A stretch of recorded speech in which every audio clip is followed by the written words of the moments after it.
La foudre a frappé le vieux chêne devant ma maison, réduisant en cendres le symbole de mes souvenirs d'enfance. En un instant, j'ai senti que tout ce qui m'était familier s'évaporait dans la fumée. Pourtant, au milieu de cette désolation, une étrange sensation de calme s'est installée en moi, comme si la tempête extérieure avait aspiré la tourmente intérieure qui me hantait depuis des années. Avec chaque coup de tonnerre, je me suis surpris à écouter attentivement, non pas le chaos, mais le silence qu'il laissait dans son sillage. C'était dans ce vide sonore que j'ai commencé à entendre ma propre voix, longtemps étouffée par le brouhaha de mes peurs et doutes. J'ai réalisé que pour transformer la tempête en une danse harmonieuse, je devais d'abord accepter le désordre comme une partie essentielle de cette symphonie.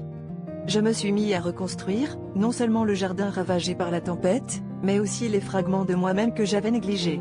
Chaque geste, chaque effort pour redonner vie à ce qui avait été détruit, était une étape vers la réconciliation avec moi-même.